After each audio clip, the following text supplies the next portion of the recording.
찬양 진심으로 감사드립니다. 평원 선교를 하고 있는 한 선교사님이 어느 날 선교비를 가지고 중국인 동역자와 함께 그렇게 집으로 돌아오고 있었습니다. 그러나 해가 져서 더 이상 산을 넘어갈 수 없어서 산에서 하룻밤 비박을 해야만 했습니다. 그래서 오늘은 산에서 잠을 자야 되겠군요. 별 수 없지만 그렇게 합시다. 서로 그렇게 얘기를 하면서 이제 산에서 잠을 청하려고 합니다. 그런데 이 중국인 동역자가 볼 때 선교비를 많이 이렇게 가지고 왔는데 그 지역은 산적들이 출몰하는 곳이라 걱정이 되었습니다. 선교사님, 혹시 이 밤에 산적들이 나타나서 우리 선교비를 빼앗아 가면 어떻게 합니까? 걱정을 하는 겁니다. 그래서 선교사님은 이 돈은 하나님의 것입니다. 하나님의 위한 것이니까 하나님께서 지켜주시도록 우리 한번 기도합시다. 간절히 그들은 기도했습니다. 그리고 잠을 청했습니다.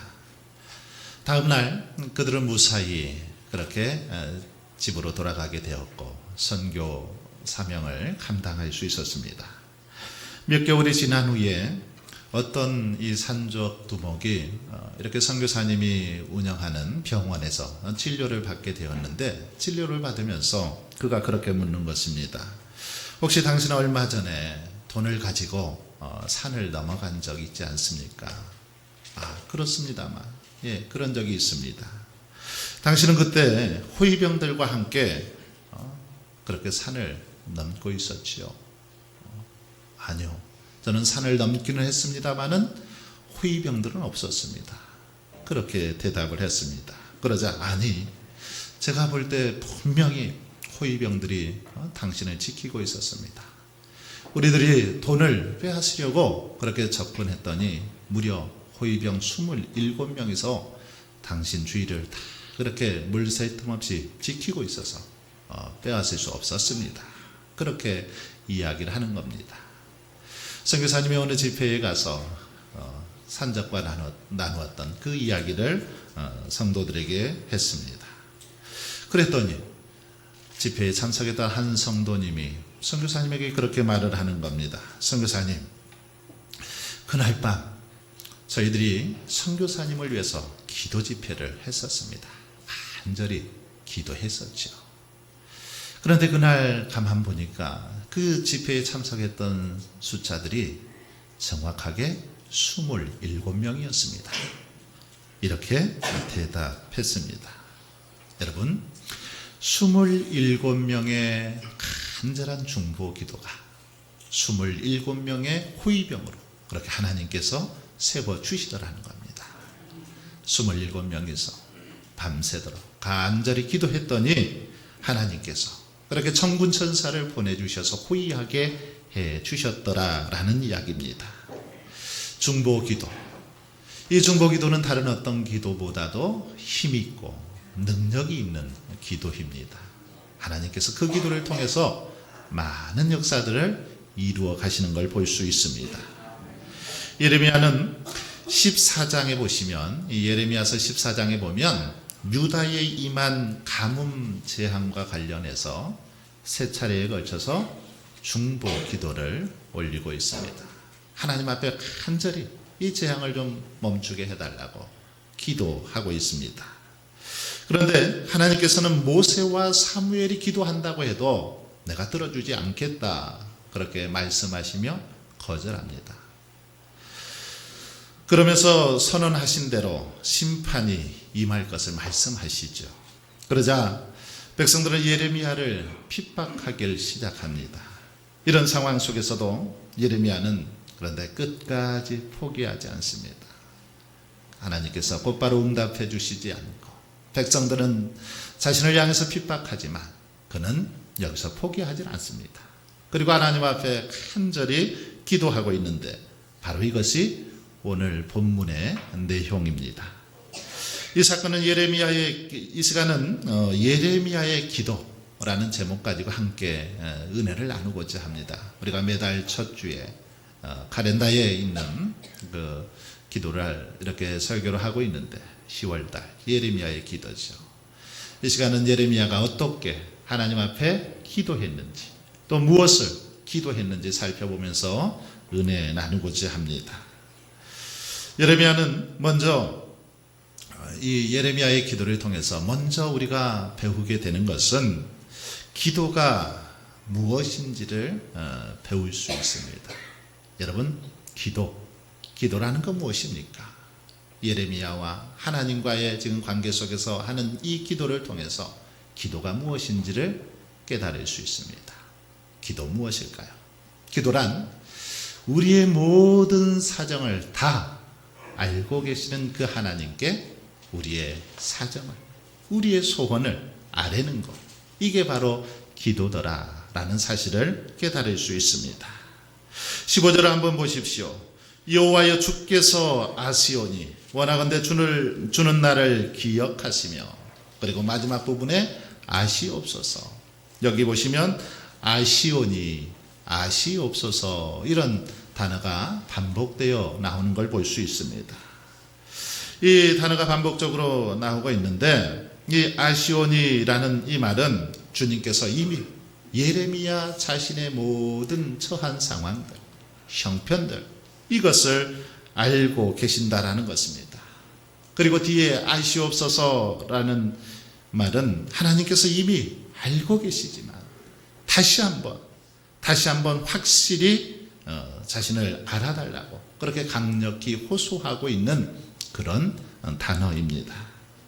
여러분, 여기서 반복적으로 사용된 이 아시오니, 아시옵소서, 이 말은 단순한 사실관계를 아는 그런 지식적인 알미 아닙니다.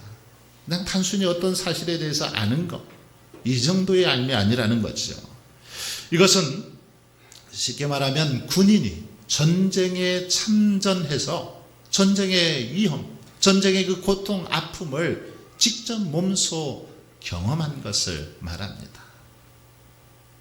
전쟁에 참전해보지 않은 분들, 월남전에 참전해보지 않는 분들, 그 고통 모르죠. 그러나 참전하신 분들은 그 고통, 그 아픔을 누구보다 잘 알죠.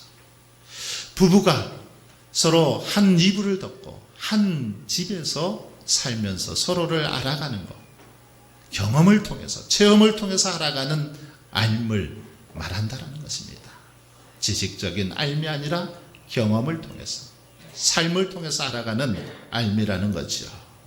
예레미야는 이러한 의미가 담긴 표현을 반복적으로 사용함으로써 자신의 삶의 현장에 하나님께서 친히 오셔서 자신이 당하는 박해, 자신이 지금 간구하고 있는 그 기도의 제목, 이것들을 알아주시면서 아주 강력하게 그렇게 호소하고 있다라는 겁니다.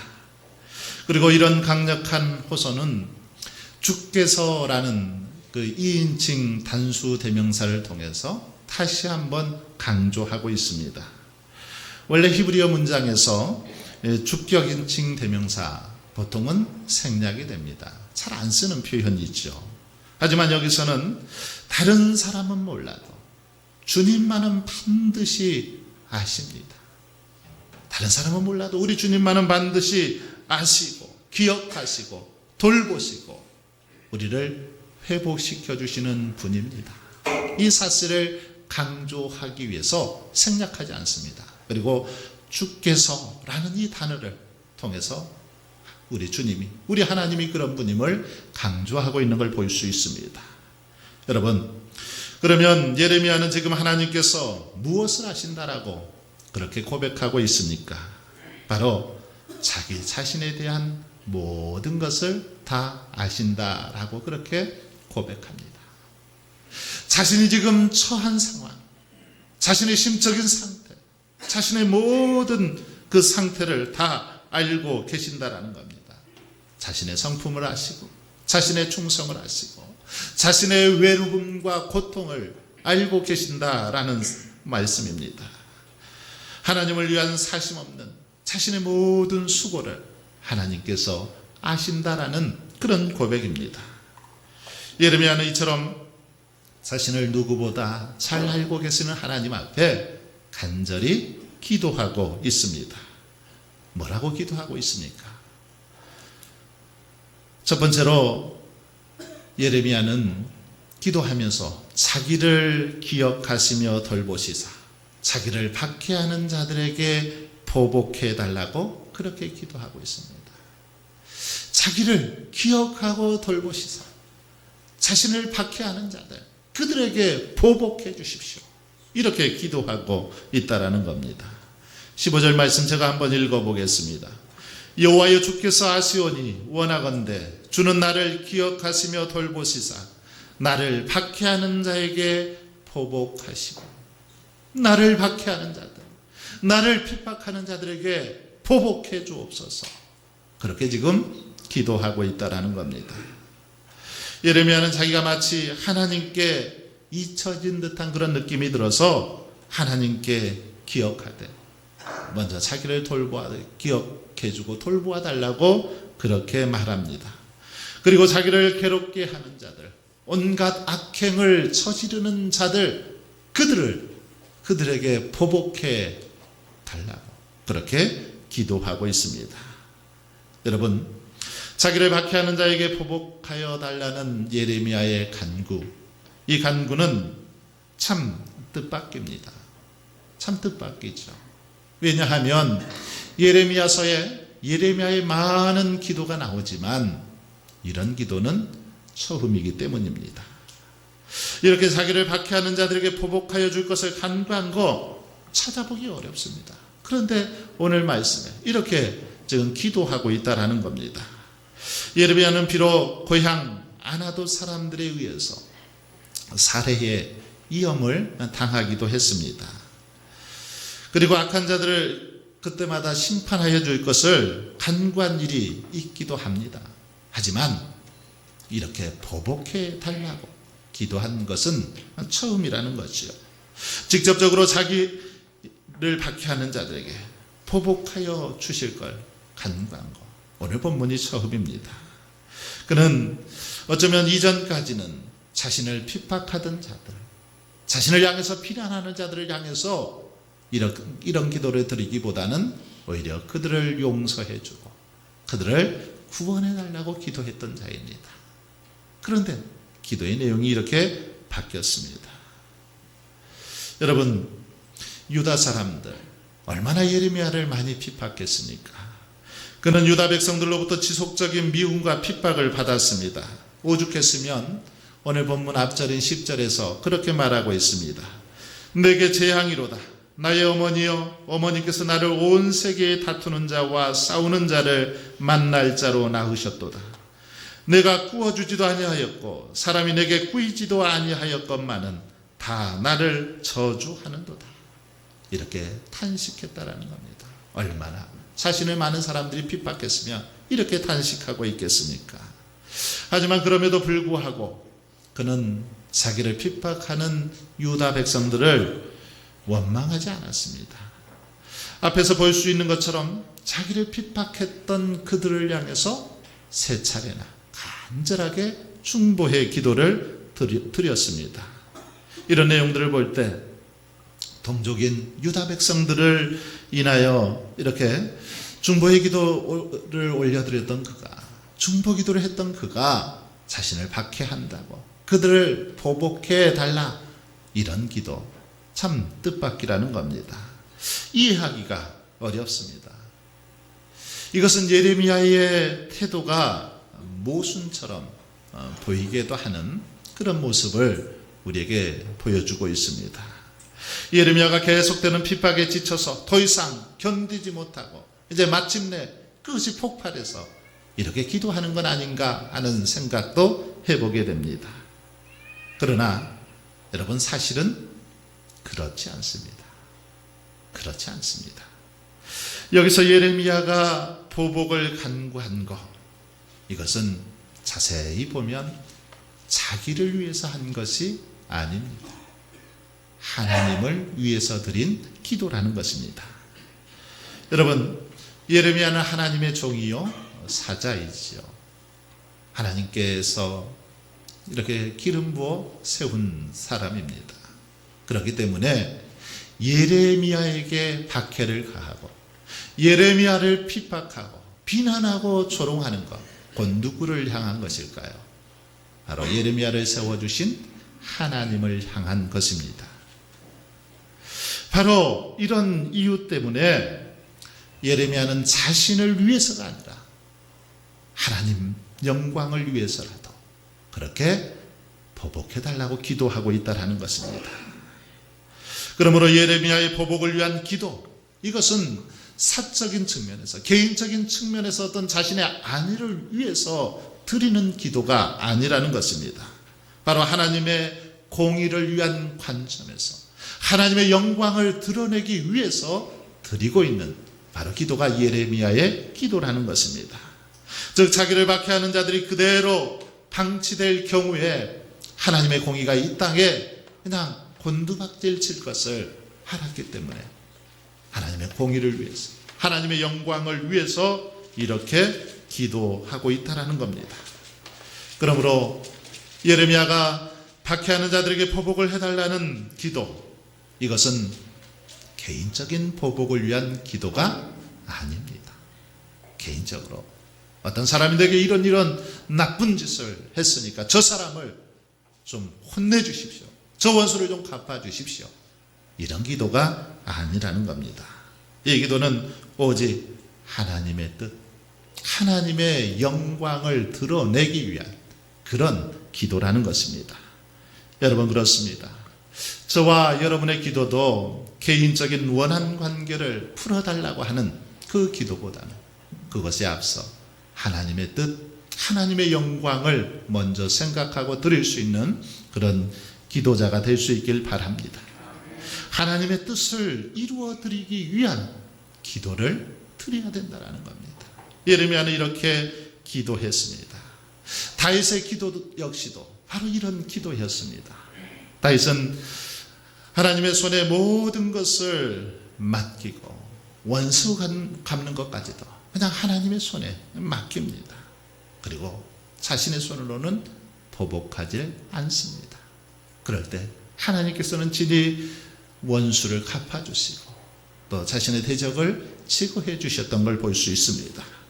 여러분, 그러므로 우리들은 하나님의 일을 하다가 때로는 핍박을 당하게 될 경우 자기만 억울하게 핍박당한다고, 자기만 이렇게 원통한 일을 당한다고 이것을 갚아달라고 그렇게 하나님 앞에 호소할 필요도, 원망하고 슬퍼할 필요도 없다라는 겁니다.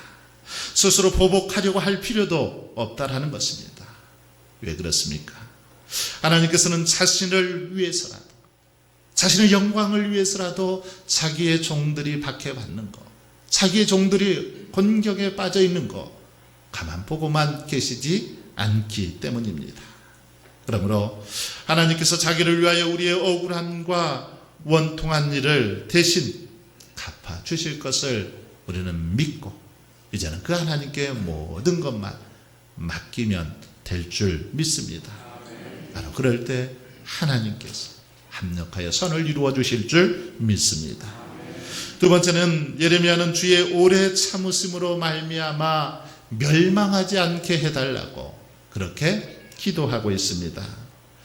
중간쯤 보면 주의 오래 참으심으로 말미암아 나로 멸망하지 아니하게 하옵시며, 예레미야는 혹시 믿음이 약해져서 하나님을 배신하고 악한 길로 갈까 우려돼서 주의 오래 참으심으로 말미암아 나로 멸망하지 않게 하옵소서, 이렇게 기도를 드리고 있습니다. 여러분, 예레미야의 이 기도는 오늘 저와 여러분이 드려야 할 기도인 줄 믿습니다. 왜 그렇습니까? 주님이 오래 참고 기다려주지 않으신다면 우리 중에는 단 한 사람도 구원받을 수 없기 때문입니다. 주님께서 참아주시지 않는다면 단 한 사람도 구원받을 수 없기 때문이라는 것이죠. 그래서 베드로는 주의 약속은 어떤 이에 더디다고 생각하는 것 같이 더딘 것이 아니라 오직 너희를 대하여 오래 참으사 아무도 멸망치 않고 다 회개하기에 이르기를 원하시느니라, 이렇게 말했습니다. 여러분, 왜 하나님께서 1000년, 2000년, 아니 3000년 그렇게 기다리고 또 기다리고 계십니까? 그것은 단 한 명이라도 구원받기를 원하시기 때문입니다. 단 한 사람도 멸망하지 않고 구원받기를 원하시기 때문에 오래 참고 인내하신다라는 겁니다.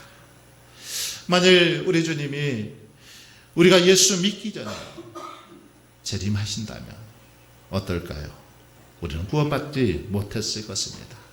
그러나 하나님께서 오래 이렇게 참아 주셨기 때문에 오늘 저와 여러분이 주의 전에서 주님을 예배하고 섬길 수 있는 거 아니겠습니까? 스코틀랜드의 한 도시에서 부흥사경회가 열렸습니다. 말씀을 전하는 목사님이 하나님 앞에 그 탕자와 같지 않는 사람 단 한 사람도 없다. 여러분들 중에 죄가 있는 사람들 하나님 앞에 철저히 죄를 고백해라고 그렇게 아주 강력하게 설교를 했습니다. 이 설교를 듣고 있던 한 청년이 자신의 죄가 생각이 나서 깊이 뉘우치고 회개했습니다. 이 청년은 이 한 시골 마을의 부잣집의 외동 아들이었습니다. 그런데 그는 이 시골에서 살아가는 거 재미도 없고 또 그 어머니 밑에서 뭐 잔소리하는 거 듣기도 싫고 그래서 어느 날 자기 집에 있는 이 기중품을 가지고 재산을 가지고 집을 뛰쳐나왔습니다. 그리고 집을 나온 후 10년 동안 집에는 단 한 번 연락도 하지 않고 들어가지도 않았습니다. 그러나 이 사경회에 참석해서 말씀을 듣다 보니까 자신이 얼마나 죄인이었는지 얼마나 불효했는지 깨닫게 된 것입니다. 그래서 집으로 돌아가기로 마음을 먹고 이제 발길을 재촉했습니다. 집 가까이에 도착했을 때였습니다. 한밤중이었는데 집 앞에 가보니까 불이 환하게 그렇게 켜져 있는 것입니다.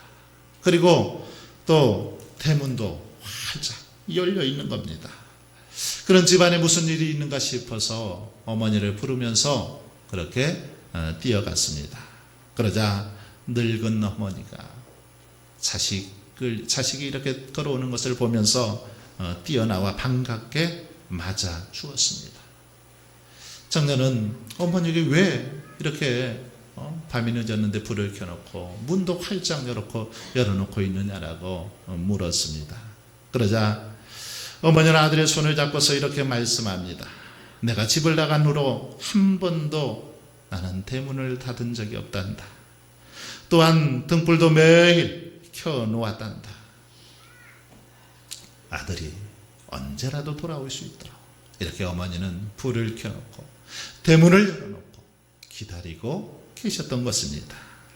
여러분, 이 아들은 이 사건을 통해서 어머니의 참 사랑을 깨닫게 됩니다. 어머니가 얼마나 자신을 사랑하고 아껴 주었는지를 깨닫게 됩니다. 뿐만 아니라 이 사건을 통해 하나님의 사랑도 어머니의 사랑 같다는 사실을 깨닫게 됩니다. 바로 이 청년이 훗날 스코틀랜드의 유명한 부흥 강사인 윌리엄 시몬즈라는 목사입니다. 여러분, 이 사람은 하나님은 한 사람의 죄인을 위해서 오랫동안 참고 기다리시는 분, 우리 하나님이라는 겁니다. 집 나간 자식을 어머니가 애타게 기다리는 것처럼 그렇게 하루속히 주님 품으로 돌아오기를 간절히 고대하면서 오래도록 참고 계시는 분, 우리 하나님이라는 겁니다. 이런 사실은 누가복음 15장 탕자의 비유를 통해서도 우리에게 분명하게 가르쳐 주고 있습니다. 우리 하나님은 죄인들이 잘못을 뉘우치고 돌아오는 것, 그것을 무엇보다 기쁘게 여기시며 그토록 그렇게 간절히 기다리고 더 기다리시는 분, 우리 하나님이심을 이 말씀을 통해서 가르쳐 주고 있습니다. 바로 이 사건을 노래로 만든 찬송이 있죠. 찬송가 527장입니다. 전영택 선생님이 가사를 쓰고 박재훈 목사님이 곡을 만든 그런 찬송가죠. 어서 돌아오호 어서 돌아만 오호. 지은 죄가 아무리 무겁고 크기로 주 어찌 못 담당하고 못 받으시리요. 우리 주의 넓은 가슴은 하늘보다 넓고 넓어. 어서 돌아오호 어서 돌아만 오호. 우리 주는 날마다 기다리신다호. 밤마다 문 열어놓고 마음 졸이시며 나간 자식 돌아오기만 밤새 기다리신다. 여러분, 그렇습니다. 우리 주님은 우리들이 어서 돌아오기만 기다리고 또 기다리고 계시는 분입니다. 우리를 구원하시기 위해서 오래 참으시는 분, 바로 우리 하나님이십니다. 예레미야는 이 사실을 누구보다 잘 알았습니다. 그렇기 때문에 하나님 앞에 오래 참으사 멸망하지 않게 해달라고 그렇게 기도하고 있는 것입니다. 여러분, 이렇게 예레미야는 하나님의 거듭된 거절과 심판 선언에도 불구하고 유다를 위하여 끈질기게 기도했습니다. 그런데 이렇게 포기하지 않고 기도했더니 하나님께서는 예레미야의 기도를 들으시고 다시금 용서해 주시고 그들을 회복시켜 주셨던 걸 볼 수 있습니다. 사랑하는 성도 여러분, 그러므로 우리들은 때로 우리의 기도가 곧바로 응답되지 않는다 할지라도 여러분, 포기해서는 안 될 것입니다. 단기간에 들어주지 않는다고 해서 포기해서는 안 된다는 겁니다. 예레미야는 계속해서 끈질기게 하나님 앞에 기도하고 또 기도하고 있습니다. 그러므로 저와 여러분도 이렇게 기도할 수 있길 바랍니다. 쉬지 않고 끈질기게 기도할 수 있길 바랍니다. 사랑하는 가족들의 구원을 위해서, 일가 친척들의 구원을 위해서, 우리 가정이 더욱더 믿음 안에 굳게 설 수 있도록 하기 위해서, 우리 교회가 하나님의 뜻을 온전히 이루어드리기 위해서 기도하고 또 기도할 수 있길 바랍니다. 특별히 하나님께서 오래 참으사 정말 멸망하지 않고 하나님의 뜻을 이루어드리는 그런 삶을 살아갈 수 있게 도와달라고 기도하며 나아갈 수 있길 바랍니다. 나보다 나를 더 잘 아시는 그 하나님께 날마다 저와 여러분이 기도로 나아갈 수 있길 바랍니다. 그럴 때 우리 하나님께서는 반드시 응답해 주시고 온전히 구원하여 주실 줄 믿습니다. 하나님의 뜻을 이루어드리고 아름다운 열매도 맺도록 하실 줄 믿습니다. 이 가을에 저와 여러분이 더욱더 예레미야처럼 기도하는 삶을 통해서 하나님의 영광을 드러낼 수 있길 주님의 이름으로 축원합니다.